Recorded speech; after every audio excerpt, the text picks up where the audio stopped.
तो मौका देना चाहिए। अगर देश की जनता इस बात को समझ ले कि तीसरी सबसे बड़ी पार्टी राष्ट्रीय पार्टी बहुजन समाज पार्टी, एक बार उसको भी मौका दे, क्योंकि इन दोनों पार्टियों में और बीएसपी में एक बड़ा अंतर है। 2007 से 12 में जब सरकार रही तो बहुत सारी यूनिवर्सिटियां बनी, कॉलेजेस बने, रोजगार लोगों को मिला, महंगाई पे लगाम लगी रही, सुरक्षा बहुत थी और कानून व्यवस्था मायावती के राज में या बसपा के राज में सबसे ज़्यादा बेहतर रही। तो केंद्र में अगर एक बार बहुजन समाज पार्टी आती है तो वही उत्तर प्रदेश वाला जो राज मायावती ने 2007 से 12 में किया, केंद्र में भी अगर वही शासन होगा तो जनता को फायदा मिलेगा। और देश की जनता जब कांग्रेस से परेशान होकर कांग्रेस को हटा दिया, अब बीजेपी से परेशान होकर के कांग्रेस को लाना चाह रही है, तो उससे अच्छा है कि बहुजन समाज पार्टी को लाना चाहिए। और बहुत सी जनता इस बात को समझ भी रही है कि ये दोनों एक ही पार्टी है, एक बार ये आएगी एक बार वो आएगी और ऐसा ही चलता रहेगा। ये दोनों पार्टियां धर्म पर भी बात करती हैं, क्योंकि राजनीति के अंदर अगर किसी ने धर्म की बात कर दी, जैसे बीजेपी ज़्यादातर करती है और कांग्रेस भी करने लगी है, तो वो कभी देश का फ़ायदा नहीं कर सकते, देश का विकास नहीं कर सकते, और जो होगा भी तो धीमे धीमे समय के साथ तो वो हो ही जाता है। लेकिन बहुजन समाज पार्टी की लीडर जो है मायावती,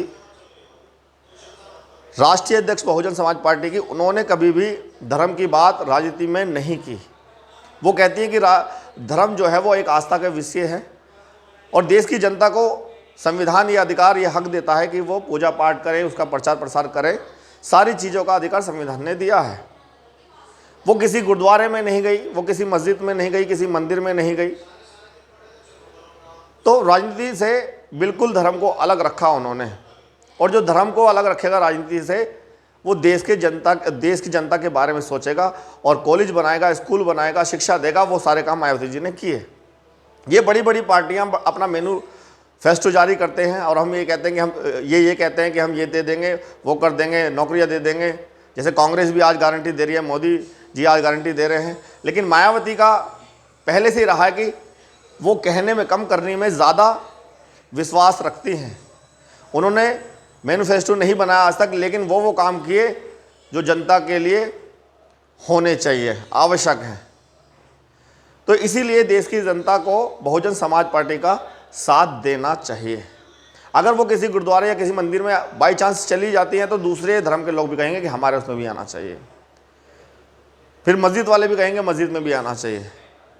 भाई एक नेता जो है जिसको संविधान ने देश का प्रधानमंत्री या देश का मुख्यमंत्री बनाया, अब उसका ये कर्तव्य हो जाता है कि वो किसी भी एक धर्म की बात नहीं करेगा, वो सारे धर्मों की बात करेगा।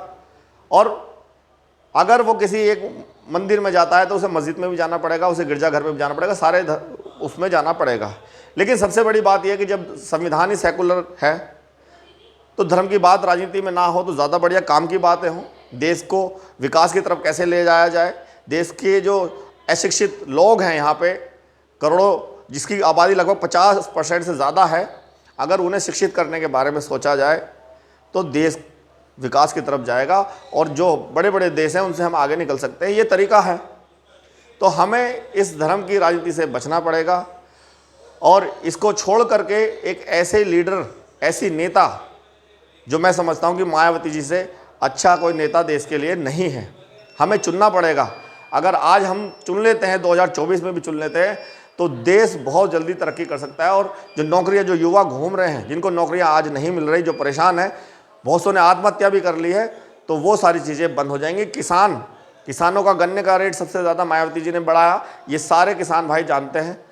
तो अगर ऐसी लीडर देश की बनेगी तो देश का फ़ायदा हो सकता है। अभी तक मैंने कहा 2014 में कांग्रेस को बनाया और कांग्रेस ने जब काम नहीं किए, देश ने तरक्की नहीं की, उसके बाद उसे हटाया। बीजेपी को मौका दिया, 10 साल दिया, 10 साल में बीजेपी ने क्या किया ये सब जानते हैं, क्या हालात देश के हैं। अब आप उसको हटाने की बात कर रहे हैं तो उसको हटाने की जगह उसको क्यों ला रहे हैं जिसको पहले आपने हटाया था? ऐसा बिल्कुल सोचना ही गलत है। अब तीसरी पार्टी, राष्ट्रीय पार्टी मायावती जी की जो बसपा पार्टी है, उसको सत्ता में आना चाहिए। एक बार उसको भी देख लेना चाहिए। आपने 10 साल और 60-70 साल कांग्रेस को दे दिए, बीजेपी को लगातार 10 साल दे दिए, 5 साल सिर्फ बहुजन समाज पार्टी की जो नेता है मायावती जी, उनको देकर देखिए। केंद्र में एक बार मायावती जी की अगर सत्ता आ गई, जो प्रधानमंत्री बन गई, तो देश में वो सब कुछ हो सकता है जिसकी आम जनता को ज़रूरत है।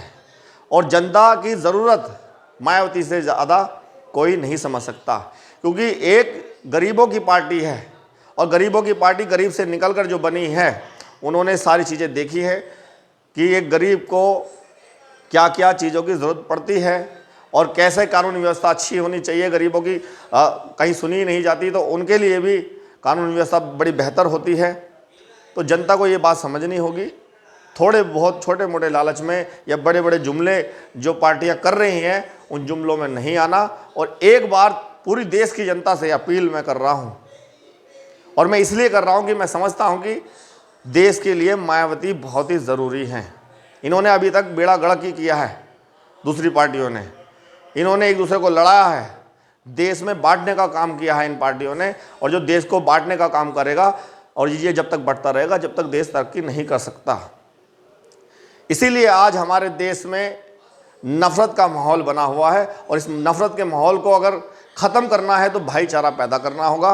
हिंदू, मुस्लिम, सिख, ईसाई, बौद्ध, जैन, सिख, पारसी, ये सारे धर्म भारत के हैं और भारत के लोगों के हैं, और यहाँ सब मिलजुल कर रहते हैं।